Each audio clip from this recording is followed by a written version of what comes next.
अस्सलामुअलैकुम सज्जनों बेलियो तो मित्रों ਤੁਹਾਡਾ ਕੀ ਹਾਲ ਚਾਲ ਹੈ। ਉਮੀਦ ਹੈ ਸਾਰੇ ਠੀਕ ਠਾਕ ਹੋਣਗੇ, ਵਧੀਆ ਹੋਣਗੇ। ਲਹਿੰਦੇ ਪੰਜਾਬ ਤੇ ਚੜ੍ਹਦੇ ਪੰਜਾਬ ਤੇ ਜਨਾਬ ਅੱਗੇ ਵਧਣ ਤੋਂ ਪਹਿਲੇ ਸਾਡੇ ਇਸ YouTube channel Nasir Amin vlog ਨੂੰ ਲਾਈਕ ਸਬਸਕ੍ਰਾਈਬ ਤੇ ਸ਼ੇਅਰ ਕਰ ਦਿਓ। ਤੁਹਾਨੂੰ ਜਿਵੇਂ ਕਿ ਪਤਾ ਹੈ ਕਿ ਪੰਜਾਬੀ ਵਿੱਚ ਵਲੌਗ ਬਣਾਉਂਦਾ ਹੈ ਪੰਜਾਬੀ ਲੋਕ ਆ, ਪੰਜਾਬੀ ਗੱਲਾਂ ਬਾਤਾਂ ਕਰਦੇ ਆ ਤੇ ਅਸੀਂ ਆਪਣੇ ਪਿੰਡ ਦੀਆਂ ਚੀਜ਼ਾਂ ਵੀ ਦਿਖਾਉਂਦੇ, ਟਰੈਵਲਿੰਗ ਵੀ ਦਿਖਾਉਂਦੇ।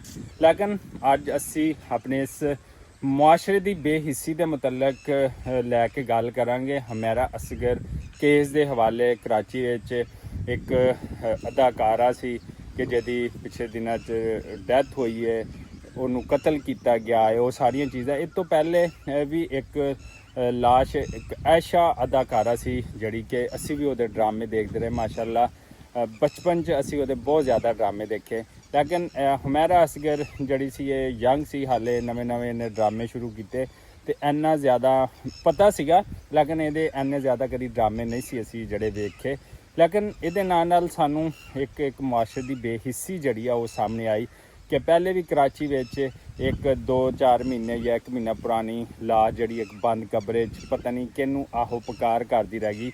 ऐशा अदाकारा जिहदे कि बेटे भी शायद इस्लामाबाद रहंदे सी।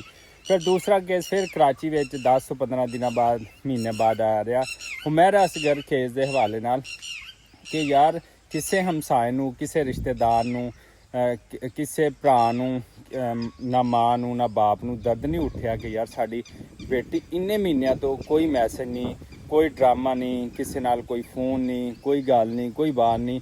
बहुत सारिया चीज़ां जड़ियां ना ये पैगाम वाजे दिंदियां पईयां ने कि साढ़े मुआशरे की बेहिस्सी है, साड़ी बेहिस्सी है। तो सोचो ये सवाल पैदा होंदा है कि असी अगर लोग इन्ने बेहिस हो जाएंगे तो फिर साड़ी ही औलाद उस मुआशरे जो परवान चढ़ेगी, जो लोग वो उस जो लोग जड़े ना साढ़े बच्चे नाल उस बेहिस्सी नाल पेश आएंगे तो फिर सोचो कि कहर जड़ा ना गुजरदा होएगा। तो गल मैं ये कहना चाहना कि हमारा असगर नाल जो भी होया है बहुत बुरा होया है, बहुत जुल्म होया है। ठीक है, वो वालदैन नहीं सी खुश, वो भरा नहीं सी खुश, कोई नहीं सी खुश, ना उन्होंने गल मानते हुए सवाल पैदा होंदा ना।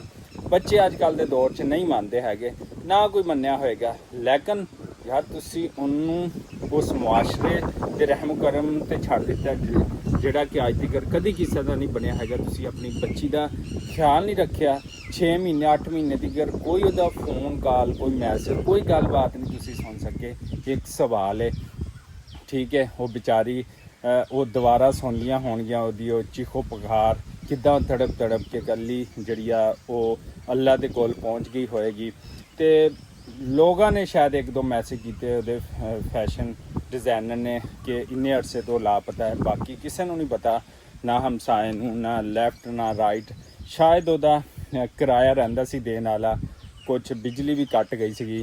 तो देखो उस लड़की दे उत्ते जिहड़ा कि जुल्म होया होएगा कि जिहड़ा उन्हें अपना किराया भर सकी, ना बिजली का मीटर उहदा कट्टिया गया, ना उहदा बिल भर सकी। शायद हो सकता है कि उहदे नाल पता नहीं की कुछ होया होएगा, किन्ना उहदे ते जुल्म होया होएगा। लेकिन साढ़े इंशाअल्लाह अदारे तहकीकात करते पे ने। मैनू ये लगता पिया कि वह अपनी मौत आप ही नहीं मरी, बल्कि उन्होंने मैनू ये लगता पिया अबहाम ये पैदा हो रहा। अकरार हसन ने भी अगले दिन एक पैगाम च किया कि उन्होंने हर एंग नाल देखा जाए, उन्होंने लगता पिया गया उन्होंने कतल किया गया। तो इंशाअल्लाह साढ़े रियासत के अदारे, साड़ी पुलिस बहुत अच्छी हैगी और इंशाअल्लाह इस केस नू लाजमी कैफरे करदार तक जड़ा पहुँचाएगी और पहुँचाना भी चाहिए। तो इंशाअल्लाह जो भी हमारा असगर केस के हवाले नाल जो भी अपडेट आती रहेगी वो तुहाडे नाल शेयर करांगे। बहुत सारिया गल्लां दे लिंक जोड़ते पे, उहदी भाभी भी सामने आ गई, उहदे भरा भी सामने आ गया, उहदा वालिद भी सामने आ गया, उहदी वालदा भी सामने आ गई। तो इंशाअल्लाह रिजल्ट जड़ा ना बड़ा मुस्बत आएगा। लेकिन मुआशरे की मैं गल करता जावां कि अपने बच्चों दियां, अपने जिहड़े बेटे ने उन्हों का ख्याल रखो। खुदारा उन्होंने दुनिया की नज़र ना करो, नहीं तो फिर आने वाला वक्त तो दूर नहीं जो कि हर बच्चे नाल, हर बच्ची नाल ये ज़ुल्म सितम होएगा। तो फिर असी की मुँह देखते रह जाएंगे। तो सानू अपने मुआशरे दे विच इंप्रूवमेंट लैके आनी चाहिए है। इस दुआ उम्मीद दे नाल सानू दिओ इजाज़त। अल्लाह निगहबान।